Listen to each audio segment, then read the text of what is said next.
Good morning. आज हम बात करने वाले हैं principle of fluorescence and fluorescence spectroscopy के बारे में। जैसा कि हम सभी जानते हैं, फ्लोरोसेंस एक फोटोल्यूमिनेसेंस प्रोसेस है। माने ये वो प्रोसेस है जिसमें ऑब्जेक्ट लाइट एमिट करते हैं। Since the fluorescence word has come from फ्लोरिस, जिसका मतलब है emission of the light.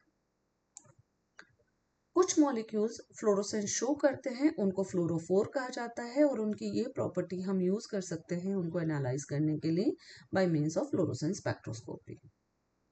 Right. Fluorescence spectroscopy का बेसिक प्रिंसिपल है emission of the light by the fluorophore. And ये एमिशन ऑफ लाइट किस तरह से होता है, ये समझने के लिए हमें समझना होगा Jablonski diagram. Jablonski diagram clearly explain emission of the light from the fluorophore or phosphorescence processes. Now this is the Jablonski diagram that you can see over here. In Jablonski diagram mein, what you can see is various energy levels. So basically it is a energy level diagram. The thick black lines, horizontal lines, are showing electronic energy level, and these are denoted by these symbols S0, S1 and S2. S0 is ground state, S1 is the first singlet state, S2 is second singlet state. Generally, fluorophore molecule में electrons are lying in S0. But when the fluorophore molecule gets light from an external source, then the molecule absorbs this light energy. And if the energy absorbed is sufficient, the electron from S0 goes to number of excited state or energy level. And this excitation of electron is denoted over here by this blue upward arrow straight lines. The excitation of electron from S0 to any of the excited energy state depends upon the wavelength and energy of the external light source. If the energy is low, it will get excited to lower excited state. If the energy is high, then it will get excited to higher energy state. Now here you can see ये जो thick lines है वो electronic energy level को denote करती हैं, लेकिन हर एक energy level बहुत सारे वाइब्रेशनल एनर्जी लेवल में भी स्प्लिटेड है। तो ये जो थिन ब्लैक लाइन है वो वेरियस वाइब्रेशनल एनर्जी लेवल को डिनोट करती हैं। Like S0 is splitted in V1, V2, V3 and so on. S1 is splitted in V1, V2, V3 and so on. So electron can get excited to any of the vibrational level V0, V1, V2, V3 and so on. Okay. Since the molecule is unstable at higher energy configuration, इसलिए electron इन higher energy state में ज्यादा लंबे समय तक नहीं रहेंगे. Eventually by any mean they will try to come to ground state. या तो डायरेक्टली ग्राउंड स्टेट पे आ जाते हैं या बाय डिफरेंट पाथवे वो ग्राउंड स्टेट पे आते हैं. सो जो नंबर ऑफ पाथवे वो फॉलो करते हैं to come back to the ground state is depicted in this Jablonski diagram. इस जेबलोन्स्की डायग्राम में आप कुछ कर्वी लाइंस देख रहे हैं और कुछ स्ट्रेट लाइन देख रहे हैं. Now blue straight line is, as we have already talked about, is showing the excitation of electron. But green and red straight lines are showing radiative processes when electron comes back from excited state to ground state. Radiative process का मायने है electron का ground state पे आना with emission of light. So fluorescence is occurring with the emission of light and phosphorescence is also occurring with the emission of light. Right? लेकिन उसके अलावा जितनी भी कर्वी लाइन्स है, whether it is yellow curvy line, blue curvy line or purple curvy line, these are non-radiative processes. Higher energy state से electron किसी भी तरह से अपनी एनर्जी को लूज करके लोअर एनर्जी स्टेट पे पहुंचना चाहते हैं. वो या तो रेडिएटिव प्रोसेसेस के थ्रू पहुंचते हैं या नॉन रेडिएटिव प्रोसेसेस के थ्रू पहुंचते हैं. Now these let us talk about some non radiative process जो कि यहाँ पे समराइज की गई है। इसमें सबसे पहला होता है वाइब्रेशनल रिलैक्सेशन। किसी भी एनर्जी लेवल के हायर वाइब्रेशनल लेवल से लोअर वाइब्रेशनल लेवल पे जाने की process. Electron higher vibrational state से लोअर वाइब्रेशनल स्टेट पे जा रहा है, इसे हम वाइब्रेशनल रिलैक्सेशन कहते हैं। And just after excitation of electron this vibrational relaxation occurs with in 10 to the power -12 to 10 to the power -10 seconds। अगर इलेक्ट्रॉन किसी एक एनर्जी लेवल के वाइब्रेशनल स्टेट से दूसरे के वाइब्रेशनल स्टेट पे जाता है with very lower energy difference, that is known as internal conversion. That is S2 से S1, S1 से S0, that is known as internal conversion। That also occur in fraction of time।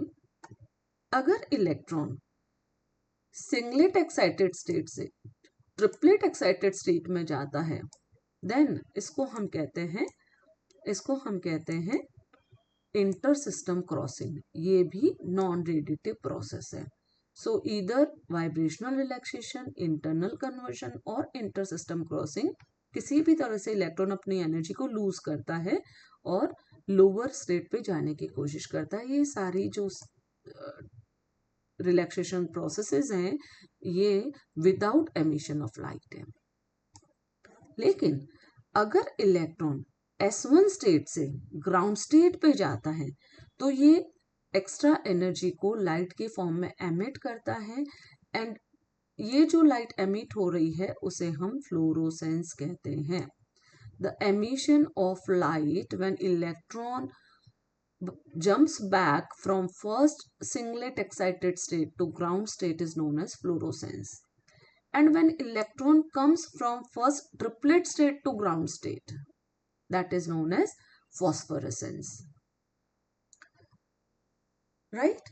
So ये चेबलोंस्की diagram से हमें show हो रहा है कि कैसे फ्लोरोसेंस या फॉस्फोरेसेंस होता है, but we will stick basically to fluorescence only. The length of time that the fluorophore is in excited state is called the excited lifetime, and it lasts very small.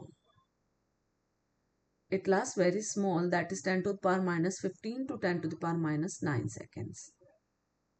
The fluorophore rearranges from the semi-stable excited state, that is S1, to ground state, and the excess of the energy is released and emitted as light। Now, since the energy absorbed was more as compared to the energy released, so the emitted light has longer wavelength than the absorbed light, and this is fluorescence। Emission of light returns the fluorophore to its ground state, and the fluorophore can absorb light energy again and go through the entire process repeatedly। So this is only fluorescence process। ये ground state में electron थे, external source से light energy आई, इनका excitation हुआ in any of the excited state. किसी भी तरह से ये फर्स्ट एक्साइटेड स्टेट या S1 पे आए, और S1 से जब ये वापस ग्राउंड स्टेट में आ रहे हैं तो ये जो एक्स्ट्रा एनर्जी है वो एमिट कर रहे हैं। This is absorbed light and this is emitted light, और इस एमिटेड लाइट की वेवलेंथ एब्जॉर्ब्ड लाइट से लॉन्गर होती है। So in this manner fluorescence occurs।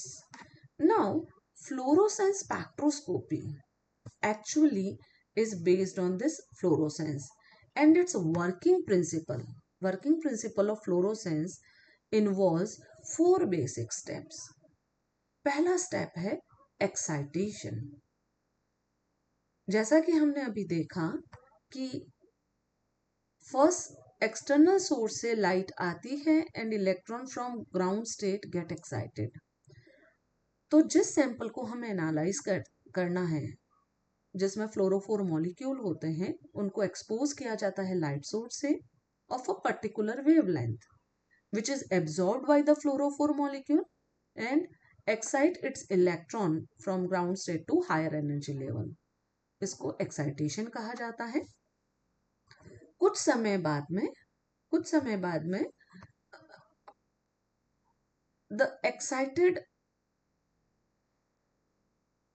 electron come back to their ground state. So after small time period, the fluorophore undergo relaxation where they return to their ground state and the excess energy is released in the form of photon known as fluorescence photon. So the second is relaxation. And third is detection. Now the emitted fluorescence photons are collected using a detector such as photomultiplier tube or a CCD camera. The detector convert the photon into an electric signal which is then processed and analyzed to generate a fluorescence spectrum. So इस तरह से fluorescence spectrum generate होता है जिसको हम analyze करते हैं. Now next class में we will be talking about instrumentation of fluorescence spectroscopy. Thank you.